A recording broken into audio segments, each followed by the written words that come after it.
دوای پێکێنانی هەردوو حکوومەتی نوێی هەرێمی کوردستان و حکوومەتی ناوەندی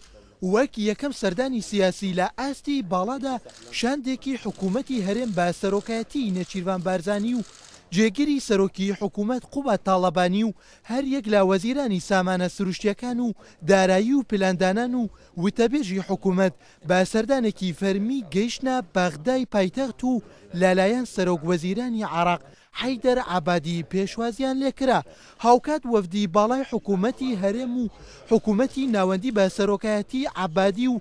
ژمارەیەک لە وەزیرانی کابینەکەی کۆبوونەوە و لە کۆبوونەوەکەدا هەردوو لە پرسە هەڵپەسێدراوە سیاسیەکانی نێوان هەولێر و بەغدایان تاوتوێ کرد و عەبادی ڕایگەیاند بەرژەوەندیە گشتیەکانی عێراق لە سەرووی هەموو شتێکەوەیە و هیچ کێشەیەکیش نییە چارەسەر نەکرێت. لە بەرامبەردا نێچیروان بارزانی ڕایگەیاند خۆشحاڵین بە هەنگاوەکانی حکوومەتی ئیتیحادی و ئێمە دەمانهەوێت لاپەڕەیەکی نوێ لا پرۆسەی سیاسی وڵات لە بەرژەوەندی هەموو گەلانی عێراق هەڵبدەینەوە. هاوکات وەفدی باڵای حکوومەتی هەرێم و ناوەندی لەبارەی پرسی بودجە و سیاسەتی نەوت و موچەی پێشمەرگە هەردوو لە باس و گفتوگۆیان کرد و هەر لەو بارەیەوە بۆ گەیشتن بە ئەنجام بڕیارە لە بەردەوامی دانوستانەکانی وەفدی باڵای حکوومەتی هەرێم لە بەغدا بەجیا لەگەڵ وەزیرانی نەوت و دارایی و پلاندانان و بەرگری حکوومەتی ئیتیحادی کۆ ببنەوە. هەر لە سەردانەکاندا وەفدی باڵای حکوومەتی هەرێمی کوردستان لە ئەنجومەنی نوێنەران لەگەڵ سەرۆکایەتی پەرلەمان و سەرۆکی فراکسیۆنەکانی ناو ئەنجومەنی نوێنەران کۆبوونەوە و لە کۆبوونەوەکەدا سەلیم جەبوری سەرۆکی پەرلەمان و سەرۆکی فراکسیۆنەکان سەردانەکەی وەفدی باڵای حکوومەتی هەرێمیان بە سەردانێکی سیاسی مێژووی وەسف کرد و هەردوو لە باسییان لە ئاساییکردنەوەی پەیوەندیەکانی نێوان حکوومەتی هەرێم و ئیتیحادی کرد و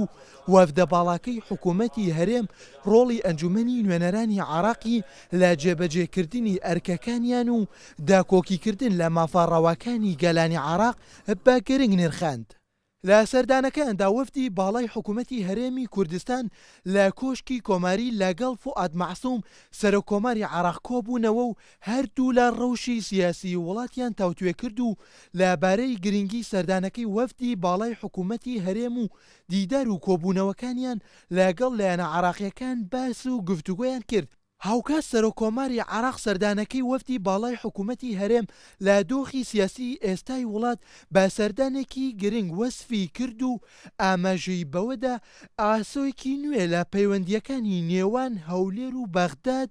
دێتەکایەوە. سەردانیکردنی شاندی باڵای حکوومەتی هەرێمی کوردستان لە دوای دەستبەکاربوونی حکوومەتی نوێ بە سەرۆکایەتی عەبادی و تاوتوێکردنی پرسە سیاسە هەڵپەسەدراوەکانی نێوان حکوومەتی هەرێم و حکوومەتی ناوەندی و نیشاندانی نیازپاکی حکوومەتی هەرێمی کوردستان بەرامبەر حکوومەتی ناوەندی و لایەنە سیاسە عێراقیەکان ئاسۆیەکی نوێ لە دۆخی سیاسی عێراق و ئاساییکردنەوەی پەیوەندیە سیاسەکانی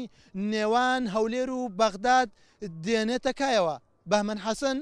کورسات نیوز، کۆشکی کۆماری بەغداد.